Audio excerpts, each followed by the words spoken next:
All right, MVP odds. So DeBundo and Raheem talked about this on the Wednesday episode of The Hook on the Ringer Gambling Show.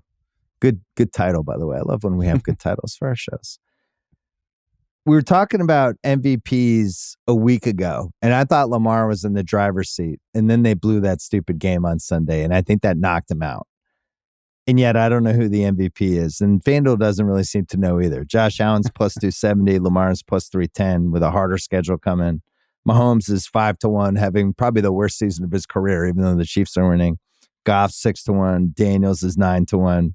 CJ Stroud is 13-1. DeBundo made a really interesting case for Hurts at 20-1 because the next 6 defenses he's playing are all terrible, and he might be able to actually cook the next 6 weeks. And if the Eagles go on a little run, maybe. Brock Purdy's 22-1. Goes on down the line. We, as you know, defensive players aren't allowed to win this award, but we don't really have somebody I would go, oh, that guy's probably going to win. Is there anybody you're looking at this point? I mean, yeah, the one guy I think that I kind of just like circled there is Jaden Daniels, just because of all the narratives around him. You know, like I don't know. I don't think he'll. Hold on, actually... House just ejaculated. We have to take another break. I mean, towels. I don't think he will win, but. Just, you know, it's like they feel like they're the team of destiny this year, almost.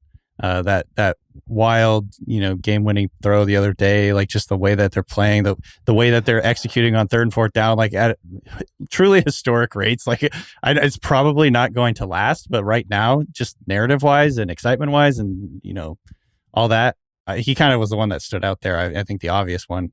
You know, thanks for sucking up to House, by the way. That was great. Yeah. I'm so mad I don't have them to win the division. I stared at it all summer. And you asked me. I asked me a note. You know what I said? You said I can't name more than 2 players on our defense. Yeah, I mean, I could name them, and I would say they suck. I mean, I could have named them then. Right. I told you the defense isn't any good. You can't invest in the team in that preseason. With that, yeah, I started off this show talking about the Wizards as a joke because I am still coming down from the high of the miracle in Maryland. What are we talking about? It's the C words all day, baby.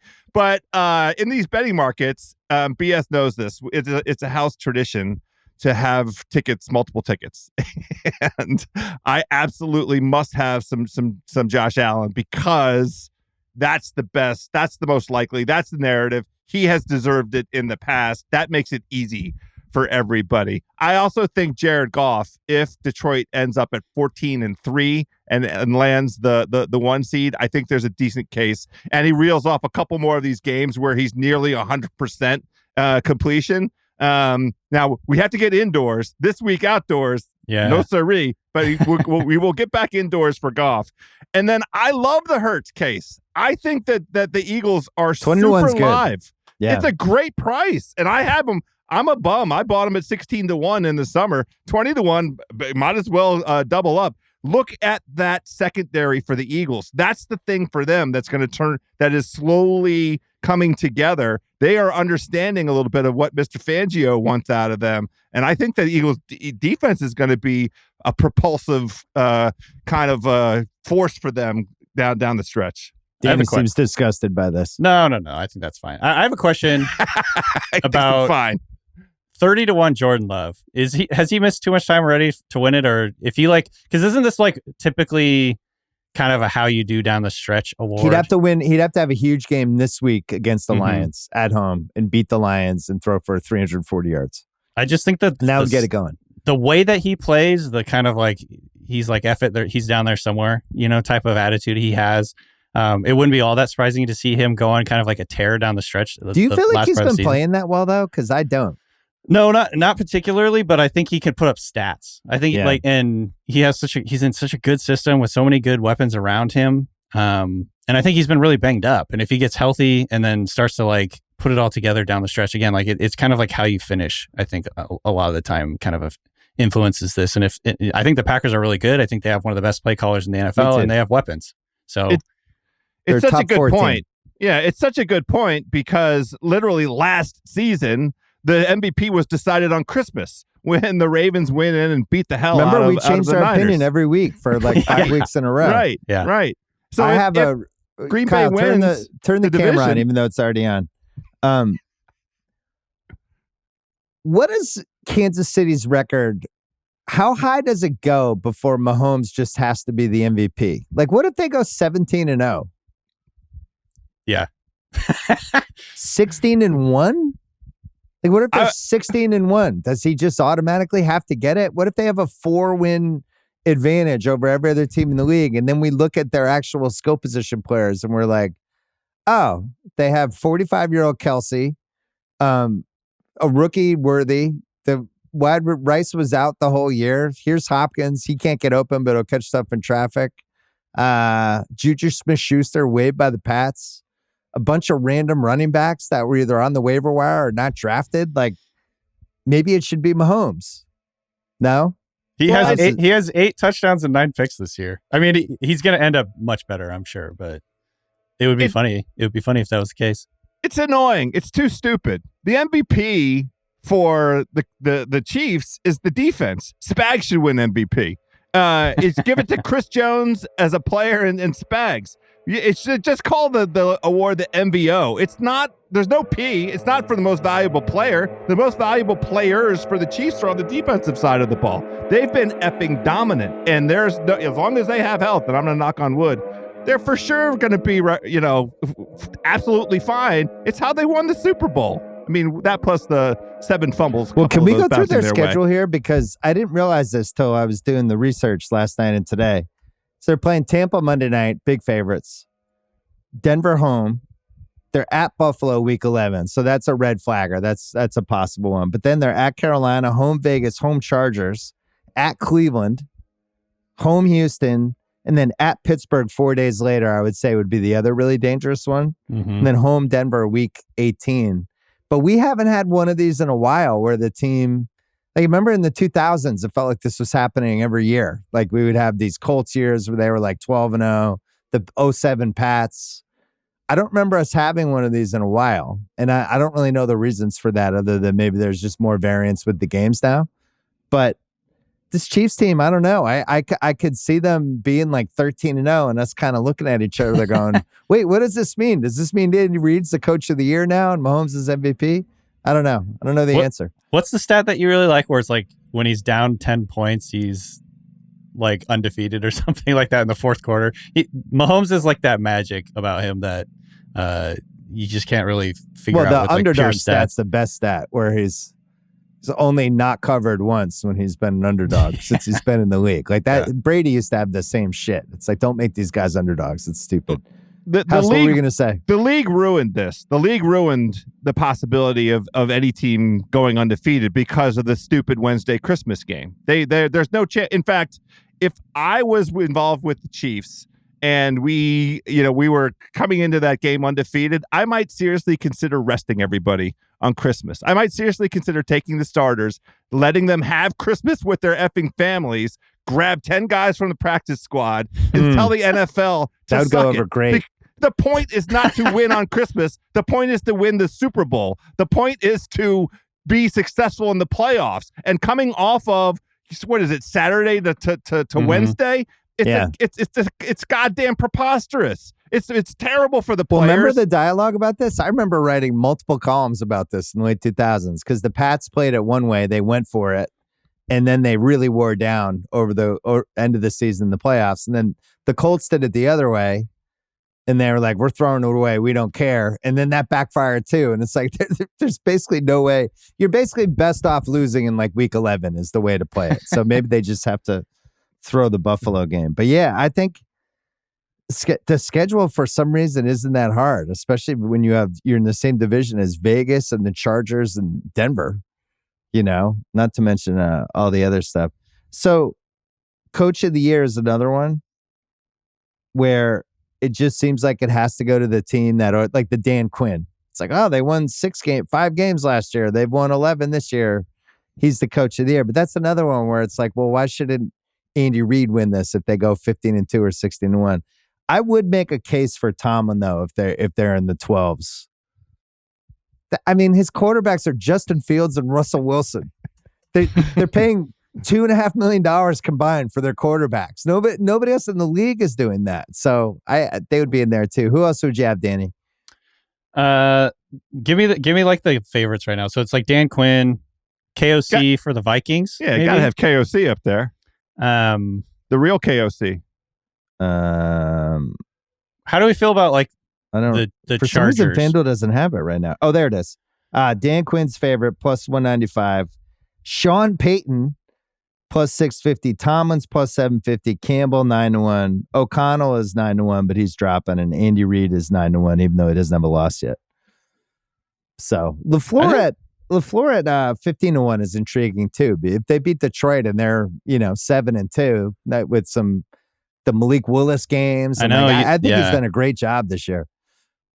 Yeah, I think he might have been who I picked in the preseason to win this. I think because I've been saying this for a few years. It's like he kind of like got ignored for a long time because he had Rodgers, and he was I think right now Jim Harbaugh has a better winning record among active head coaches in the NFL, and he's just been incredible since he was named the head coach there. And people kind of just overlook him because for a number of reasons, but I think he's proven to be on par with like the McVay in terms of just coaching excellence, scheme, getting the most out of your players, having like all these sort of random guys and getting the most out of them on offense. Like not to say that they haven't like invested at receivers, but it's like second, third, fourth round, fifth round guys, and they're all really good, and they're all getting production out of those guys. And so, they have if their a ton defense, of talent, man. That's the game of the week on Sunday. That really could be the NFC title game in a couple weeks.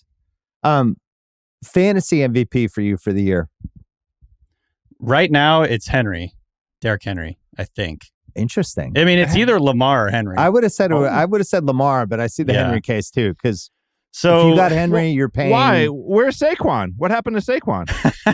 I mean, Saquon's up there as well. Henry's got 1,000 yards and 14 TDs already. Henry could break 1,000, I think, this week. But he's also just like lapping the field at the running back position in terms of points. He's only had, I think his worst game this week or this season has been 10 points. He's not given you any bad weeks. Yeah. And he's given you a bunch of spike weeks. So, right now he has almost 30 more points than Alvin Kamara total in total points. Then that's the second number 2 running back. And I think just that value over, the general replacement running back is so high. I think Lamar would be another good one. And then I think you could throw Jaden Daniels in there if he can stay healthy for the rest of the year. Right now he's not, probably because he missed a game. But he's in terms of value because you got him relatively late and he's just been incredible. He was like kind of an afterthought in the preseason because people weren't really sure like what he would do passing. He's been incredible passer in addition to, running almost as much as any quarterback this year. So, right. But I would pick Henry just based on the consistency and the spike weeks that you get from him. Well, and also, I don't think he was a top 8 like spending running back, but heading into an auction, right? Yeah, I think he was kind of in that second level. Yeah. Because people were a little uncertain about number 1, the age. Number 2, he's going to a new team, new offensive and line. Also like podcasts like ours where you guys are all blowing Devin Achane. Well, Craig, to his credit, Craig Horlbeck was all in on Henry this year, and that's that's really aged well. Henry's turned into like just keep taking him until the year when he doesn't have it anymore, because this usually happens with the receivers, but not running backs. He's the extreme outlier in every sense. House, I didn't even tell you my knockout league, the one I'm in, not the league you're in, but the league with Sal and those guys. League. Which no, this is the knockout league with Tam and Sal and those guys. That one, yeah. Which my team's a disaster. I had Kirk Cousins as one of my quarterbacks. After week 1, when he looked like a mannequin in a department store window, I cut him. I had to pick somebody else up.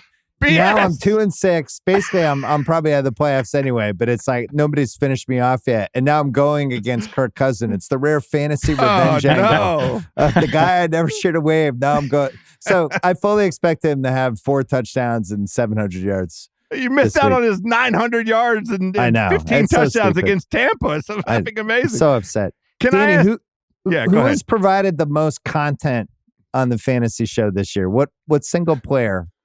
Oh, if you that's had to a do great a usage question. rate for players on the show that you've spent the most times talking about, who is it? That's a really good question. I mean, it's always Kyle Pitts pretty much every year. For some reason, we just can't.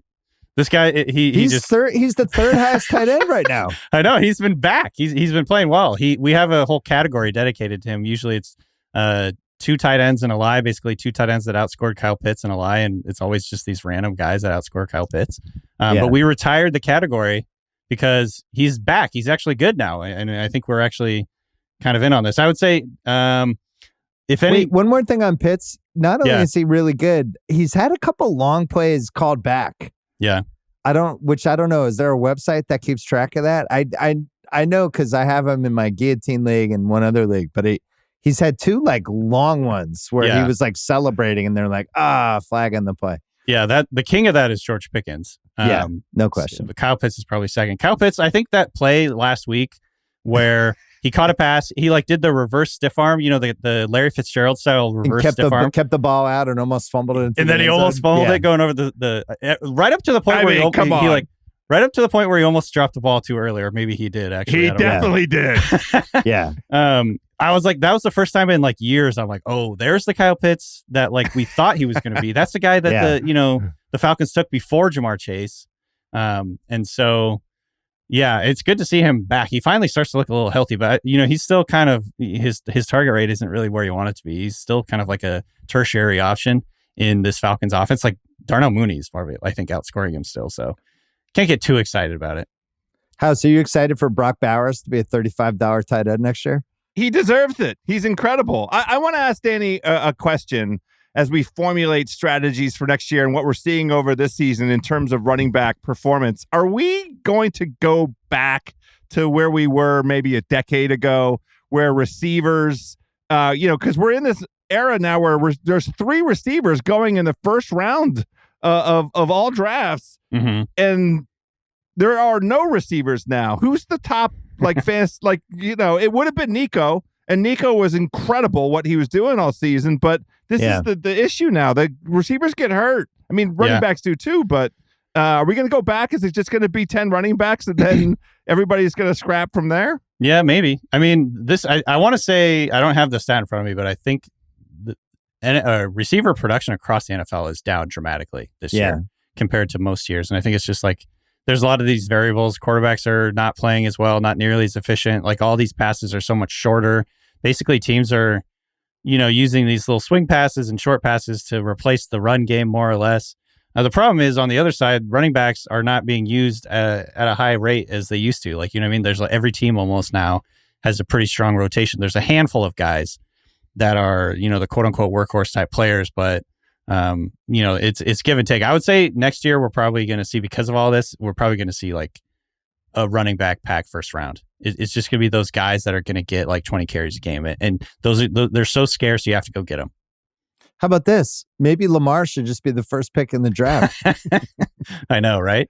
Like if you're just if you were calling people and asking to try to trade for guys on their team, I think Lamar is the quickest hang up. Yeah. Like, fuck you. I'm not trading Lamar.